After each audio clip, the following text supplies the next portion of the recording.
Hello everyone, welcome back to KMP studies. आज मैं आप लोगों के लिए एक फिर से बहुत ही इंफॉर्मेटिव वीडियो लेके आया हूं जो कि आपको बहुत काम आने वाला है। बेसिकली कोई भी कॉम्पिटिटिव एग्जाम के अगर सिलेबस को देखा जाए तो इसको चार अलग अलग हिस्सों में डिवाइड किया जा सकता है, जैसे कि क्वांट्स, रीजनिंग, इंग्लिश या जनरल स्टडीज। और इसी जनरल स्टडीज का ही एक हिस्सा है इंडियन पॉलिटी।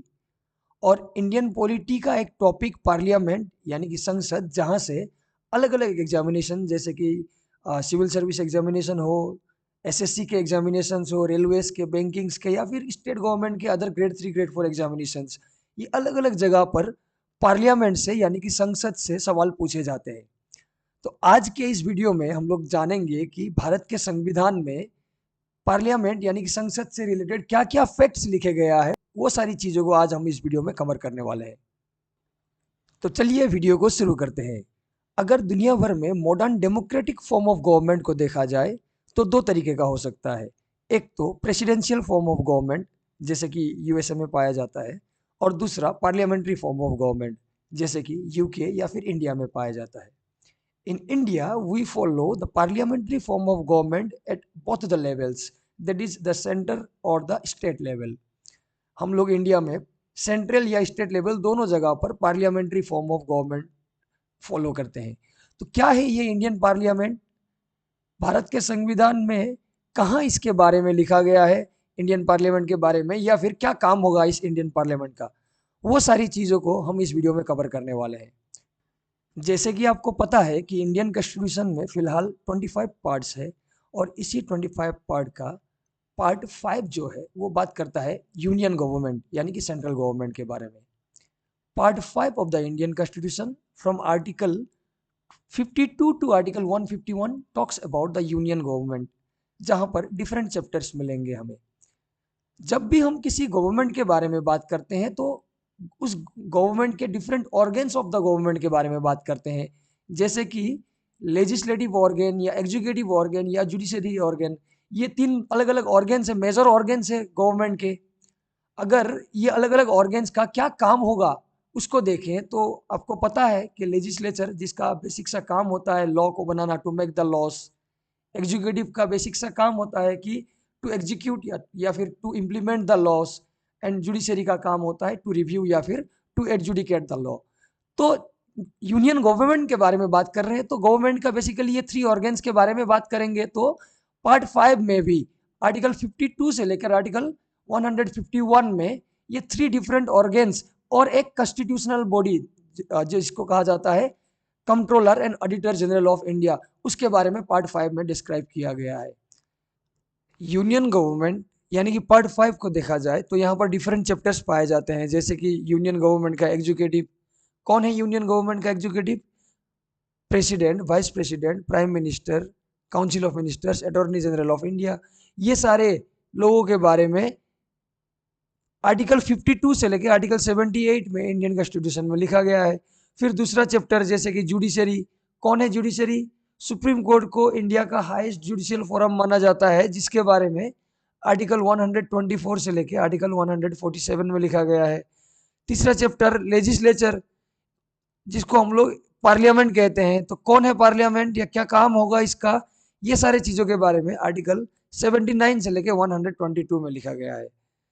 तो द इंडियन पार्लियामेंट क्या है स्ट्रक्चर या क्या है कंपोजिशन, वो चीज़ आज हम लोग इस वीडियो में कवर करने वाले हैं। The parliament of India is the supreme legislative body.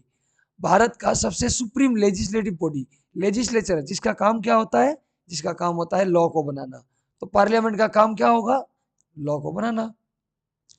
Holding a central position in the Indian democratic framework due to the adoption of parliamentary system. Parliamentary system adopt करने के कारण यह सुप्रीम लेजिस्लेचर का काम करता है, जिसको हम लोग वेस्ट मिनिस्टर मॉडल भी कहते हैं। तो इसके बारे में कहाँ लिखा गया है? मैंने कहा आर्टिकल 79 से लेकर 122 ऑफ इंडियन कॉन्स्टिट्यूशन पार्ट 5 में लिखा गया है इसके बारे में। तो आर्टिकल 79 कहता है कंपोजिशन ऑफ पार्लियामेंट या फिर ऑर्गेनाइजेशन ऑफ पार्लियामेंट के बारे में। The Indian parliament consist of 3 parts. Indian parliament जिसको हम लोग पार्लियामेंट कहते हैं उसके 3 पार्ट हैं, the president and the upper house and lower house. Upper house या फिर जिसको हम लोग राज्यसभा भी कहते हैं या फिर काउंसिल ऑफ स्टेट्स भी कहा जाता है, और लोअर हाउस जिसको हम लोग सभा भी कहते हैं या फिर हाउस ऑफ द पीपल भी कहा जाता है। तो article 79 talks about the organisation of parliament which consist of three parts, president, upper house and lower house. जैसे मैंने आपको बताया कि यूनियन गवर्नमेंट का एग्जीक्यूटिव हेड यानी कि प्रेसिडेंट जो एग्जीक्यूटिव के पार्ट थे, वही व्यक्ति यूनियन गवर्नमेंट का लेजिस्लेचर का भी पार्ट है यानी कि पार्लियामेंट का भी पार्ट है। कैसे हो सकता है? यही तो है parliamentary form of government. Parliamentary form of government यानी कि जहां पर लेजिस्लेचर और एग्जीक्यूटिव मिल के काम करते हैं। तो president is not only part but an integral part of the Indian parliament. कैसे, उसको हम अंतिम में देखेंगे, लेकिन पहले देख लेते हैं कि जिसको हम लोगों ने राज्यसभा कहा या लोकसभा कहा उसके बारे में कहाँ लिखा गया है। तो आर्टिकल 80 को देखा जाए तो वहां पर मिलेगा हमें कंपोजिशन ऑफ राज्यसभा के बारे में, जहां पर बताया गया है कि कितने लोग हो सकते हैं राज्यसभा में। या फिर आर्टिकल 81 को देखा जाए तो वहां पर बताया गया है कंपोजिशन ऑफ लोकसभा के बारे में। Article 80 talks about the composition of Rajya Sabha. According to this article, the maximum strength of upper house, जिसको हम लोग राज्यसभा या अपर हाउस कहते हैं, वहां पर ज्यादा से ज्यादा 250 लोग हो सकते हैं, जिसमें से 12 लोगों को नॉमिनेटेड होना है और बचे हुए लोग यानी कि 238 लोग होंगे elected. Nominated by the president, president nominate करेंगे इन लोगों को अलग अलग सेगमेंट से, जैसे कि arts, science, literature, social service. 12 लोगों को प्रेसिडेंट नॉमिनेट करेंगे और बाकी जो लोग होंगे वो लोग इलेक्टेड होंगे। अकॉर्डिंग टू द कॉन्स्टिट्यूशन ये मैक्सिमम स्ट्रेंथ फिक्स करके रख दिया गया है। बट फिलहाल अगर अपर हाउस यानी कि राज्यसभा को देखा जाए तो फिलहाल राज्यसभा में टोटल लोग हैं 245, जिसमें से 12 लोग नॉमिनेटेड है, nominated by president from different segments, social service, literature, arts, science, and rest यानी कि 233 people are elected from different states and union territories. Out of this 233, 229 people are elected from the states and rest 4 people are elected from the union territories. ठीक उसी तरह article 81 of the Indian constitution talks about the composition of Lok Sabha. According to this article, maximum strength of the lower house यानी कि लोकसभा, जिसको हम लोग lower house या लोकसभा कहते हैं, उसमें मैक्सिमम कितने लोग हो सकते हैं? 550 पीपल, और इसमें सारे के सारे लोग इलेक्टेड होंगे। Out of this 550, 530 people should be from the states and 20 people should be from the union territories according to the constitution. लेकिन फिलहाल अभी इंडिया में लोअर हाउस यानी कि लोकसभा में कितने लोग रहते हैं? 543, जिनमें से 530 people are from states and 13 people are from the union territories. Lok Sabha यानी कि जहां पर 550 लोग आ रहे हैं वहां पर सारे के सारे लोग इलेक्टेड प्रोसेस से आ रहे हैं। They are directly elected by the people, देश के लोग उनको चुन के भेज रहे हैं। On the basis of universal adult franchise, मतलब कि जो भी लोग 18 साल से ज़्यादा हो रहे हैं वो लोग वोटिंग करके अपने रिप्रेजेंटेटिव को चुन के भेज रहे हैं लोकसभा में। यहाँ पर नॉमिनेटेड मेंबर्स नहीं है। 2019 से पहले 2 एंग्लो इंडियंस को नॉमिनेट किया जाता था लोकसभा में, लेकिन 2019 के बाद उस प्रोविजन को बंद कर दिया गया है। तो फिलहाल लोकसभा में कोई भी नॉमिनेटेड मेंबर्स नहीं है, तो सारे के सारे लोग इलेक्टेड है और इनका इलेक्शन डायरेक्ट इलेक्शन होता है। डायरेक्ट इलेक्शन का मतलब directly elected by the people. लेकिन अगर राज्यसभा को देखा जाए तो हम लोगों ने देखा था राज्यसभा में 12 लोग नॉमिनेटेड होते हैं, नॉमिनेटेड बाय द प्रेसिडेंट, और 238 लोग इलेक्टेड होते हैं। तो कैसे होता है इनका इलेक्शन? इनका इलेक्शन लेकिन इनडायरेक्ट होता है, यानी कि डायरेक्ट इलेक्शन मतलब जहां पर लोग डायरेक्ट चुन रहे थे, इनडायरेक्ट इलेक्शन मतलब यहाँ पर लोग डायरेक्टली चुनते नहीं है। तो कौन चुनता है? लोग नहीं चुनते हैं, तो इनको चुनते हैं। Members of Rajya Sabha are elected by the elected member of state legislative assembly, यानी कि विधानसभा के जो इलेक्टेड मेंबर होते हैं, हर एक स्टेट में एक एक विधानसभा होगा, तो उस विधानसभा के जो इलेक्टेड मेंबर होंगे वो लोग वोटिंग करेंगे राज्यसभा के मेंबर्स को। ये तो हो गया स्टेट के बारे में। और यूनियन टेरिटोरीज में कौन वोटिंग करेगा? एक इलेक्टोरल कॉलेज बनाया जाएगा, वो इलेक्टोरल कॉलेज वोटिंग करेगा राज्यसभा के मेंबर्स को। अभी कितना सीट मिलेगा? आउट ऑफ 250 कितना सीट मिलने वाला है कौन से स्टेट को? तो ये कैसे डिसाइड किया जाता है? It is decided on the basis of population, कि वो स्टेट में कितना पॉपुलेशन है। And election in the Rajya Sabha are held in accordance with the system of proportional representation by means of single transferable vote. तो ये क्या है PRSTV या प्रोपोर्शनल रिप्रेजेंटेशन, उसको हम किसी दूसरे वीडियो में कवर करके देखने वाले हैं, देखेंगे। PRSTV प्रेसिडेंट जब समझेंगे तो वहां पर इस चीज को समझेंगे।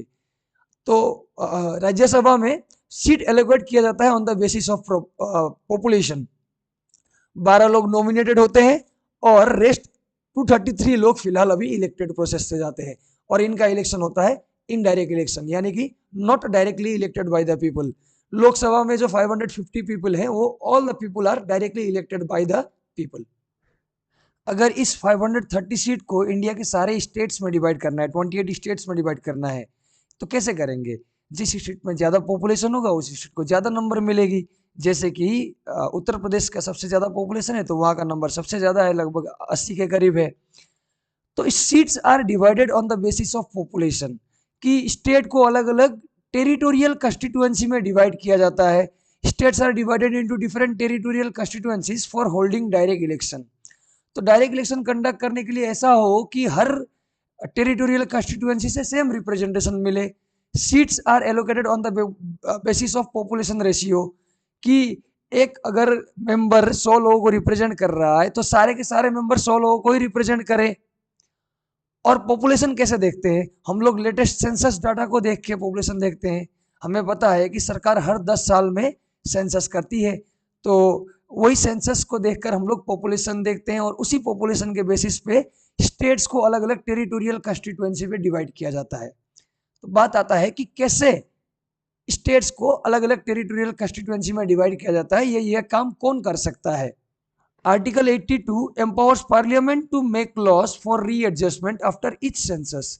हर सेंसस के बाद टेरिटोरियल कंस्टिट्यूएंसी को रीएडजस्ट करने का पावर पार्लियामेंट को दिया गया है। तो उसी के अकॉर्डिंगली पार्लियामेंट क्या करता है, हर सेंसस के बाद एक कमीशन बैठाता है जिसका नाम है डिलिमिटेशन कमीशन। आपको पता है कि हर 10 साल में सेंसस होता है और पहला सेंसस हुआ था 1951 में, तो 52 में यह कमीशन बैठाया गया, 61 में सेंसस हुआ, 62 में, 71 में, 72 में। लेकिन जैसे कि आपको पता है कि 70s का टाइम जो कि बहुत गड़बड़ी चल रहा था देश में, पॉपुलेशन बहुत ज़्यादा इंक्रीज हो गए थे, इन्फ्लेशन बहुत ज़्यादा बढ़ गया था। तो by the 42nd constitutional amendment act ये जो डिलिमिटेशन का काम यानी कि टेरिटोरियल कंस्टिट्यूएंसी को रीएडजस्ट करने का काम को फ्रीज कर दिया गया। ये इसने जो बताया था वही रहेगा। कब तक के लिए? ईयर 2000 तक के लिए ये प्रोसेस को फ्रीज कर दिया गया by the 42nd constitutional amendment act. जब 2000 आया तो ये प्रोसेस को और एक ज़्यादा एक्सटेंड कर दिया, यानी कि और 25 साल एक्सटेंड कर दिया 2026 तक के लिए। और ये बोला गया कि जब 2026 में फिर से डिलिमिटेड होगा तो ये वाला सेंसस इस्तेमाल किया जाएगा, 2001 वाला सेंसस इस्तेमाल किया जाएगा। इंडियन पार्लियामेंट के अंदर शेड्यूल्ड कास्ट या शेड्यूल्ड ट्राइब के लोगों के लिए सीट रिजर्व करके रखा जाता है। कैसे? सीट्स आर रिजर्व फॉर एससीज and STs based on the population ratio. Population ratio का मतलब टोटल पॉपुलेशन कितना है और ये पर्टिकुलर कम्युनिटी का पॉपुलेशन कितना है उसको देखकर सीट रिजर्व किया जाता है। जितना पॉपुलेशन ज़्यादा होगा उतना ज़्यादा सीट रिजर्व होगा। तो पहले तो ये रिजर्वेशन कहा गया था कि सिर्फ 10 साल चलेगा, यानी कि 1950 से लेकर 1960 तक चलेगा। लेकिन क्या करते हैं, हर 10 साल आने से पहले हम लोग इसको और ज़्यादा एक्सटेंड कर देते हैं। ये पहले तो सिर्फ 2020 तक चलने वाला था by the 95 constitutional amendment act, लेकिन 2020 आने से पहले 2019 में ही हम लोगों ने इसको और ज़्यादा एक्सटेंड कर दिया, यानी कि इसको 2030 तक एक्सटेंड कर दिया गया है by the 104th constitutional amendment act 2019। Election, ये लोग भी इलेक्शन लड़ सकते हैं, vote SC ST elected by the voters, सारे लोग मिलकर इनको वोटिंग करेंगे, ये लोग भी जनरल इलेक्शन में वोटिंग कर सकते हैं, लड़ सकते हैं। ये जो दो हाउस बताया गया था लोकसभा और राज्यसभा, इनका ड्यूरेशन या टेन्यूर कितना होता है? पहले बात करते हैं लोकसभा के बारे में। हमें पता है कि लोकसभा का टेन्यूर कितना होता है, नॉर्मल टेन्यूर इसका होता है 5 साल, यानी कि जिस दिन पहली बार लोकसभा बैठता है उस दिन से लेकर 5 साल तक उसका नॉर्मल टेन्यूर होता है। 5 साल से पहले भी डिजोल्व हो सकता है, कब होगा वो बात करेंगे हम लोग, जब वो अपना मेजोरिटी नहीं प्रूव कर पाएंगे तो 5 साल से पहले भी डिजोल्व हो सकता है। और 5 साल के बाद भी एक्सटेंड किया जा सकता है, उसका भी पॉसिबिलिटी है। कब? अगर देश में नेशनल इमरजेंसी डिक्लेयर किया गया है तो 5 साल कंप्लीट होने के बाद और 1 साल तक एक्सटेंड किया जा सकता है या और 6 महीने तक एक्सटेंड किया जा सकता है। During the national emergency, but इसका नॉर्मल टेन्यूर है 5 ईयर। अगर बात करें राज्यसभा के बारे में या अपर हाउस के बारे में, तो Rajya Sabha is a permanent body, ये कभी डिसॉल्व नहीं होता है। It is a continuous with 1/3 members retiring after every 2 year. ये एक कंटिन्यूअस बॉडी है, ये कभी खत्म नहीं होता है। यहाँ पर जितने मेंबर्स लोग आते हैं, ये पूरा का पूरा डिसॉल्व कभी भी नहीं होता है। हर 2 साल बाद इसके 1/3 मेंबर रिटायर करते हैं। सारे के सारे मेंबर रिटायर नहीं करेंगे। लोकसभा में हर 5 साल में सारे के सारे मेंबर रिटायर कर जाते हैं, उनका टर्म ही खत्म हो जाता है। लेकिन यहाँ पर हर 2 साल में सिर्फ 1/3 लोग निकल जाते हैं और नए 1/3 लोग आते हैं। तो ये जो राज्यसभा जिसको कहते हैं, जहां पर 250 लोग रहता है, ये कभी खाली नहीं होता है। It is a permanent body. अगर बात करें राज्यसभा की मेंबर्स के बारे में, तो इसका टर्म होता है 6 ईयर्स। अगर एक बार राज्यसभा में चले गए तो 6 साल तक वो राज्यसभा में रह सकते हैं। दे कैन बी री इलेक्टेड या री nominated and term fix by the representation of people act 1951 की इतना इसका टर्म कितना होगा राज्यसभा का, वो रिप्रेजेंटेशन ऑफ पीपल एक्ट ने फिक्स किया हुआ था। और अंतिम में बात करेंगे प्रेसिडेंट के बारे में, जो कि ना तो लोकसभा के मेंबर है और ना ही राज्यसभा के मेंबर है, और ना ही वो पार्लियामेंट के किसी प्रोसीडिंग में भाग लेते हैं, फिर भी वो पार्लियामेंट के इंटीग्रल पार्ट है। कैसे? कोई भी बिल अगर लोकसभा या राज्यसभा से पास किया जाता है, पार्लियामेंट से पास किया जाता है, वो बिल तभी एक्ट बनेगा या लॉ बनेगा जब वो बिल पर प्रेसिडेंट अपना एसेंट दे या फिर प्रेसिडेंट वो बिल पर साइन कर दे, तभी वो बिल एक्ट या लॉ बन पाता है। इसीलिए कहा जाता है कि प्रेसिडेंट इंटीग्रल पार्ट है। ये ऐसे और बहुत सारे रीजन है, जैसे कि president can summon the house, यानी कि हाउस को बैठा सकते हैं अपने जगह पर, लोकसभा राज्यसभा को अपना सेशंस करने के लिए बोल सकते हैं, जॉइंट सीटिंग करवा सकते हैं, या फिर वो हाउस का सेशन को खत्म कर सकते हैं। हाउस लोकसभा जो लोअर हाउस है उसको डिसॉल्व कर सकते हैं, लॉ बना सकते हैं, यानी कि अगर प्रेसिडेंट लॉ बना रहा है तो उसको ऑर्डिनेंस कहा जाता है। प्रेसिडेंट लॉ बना के लेजिस्लेट भी कर सकते हैं। जब भी कभी नया इलेक्शन होगा तो दोनों हाउस को वो एड्रेस करते हैं, तो he can address the house also. So अलग अलग रीजन है जिससे हम लोग कह सकते हैं कि president is not only part but an integral part of the Indian parliament. आज के इस सेशन में हम लोगों ने बहुत सारे facts related to Indian parliament cover कर लिया है। तो वीडियो को अंत तक देखने के बाद क्या कुछ समझ में आया या क्या फैक्ट पता चला आपको, हमें कमेंट करके जरूर बताइए। And yes, please do like, comment, share and subscribe the video. Thanks for watching the video.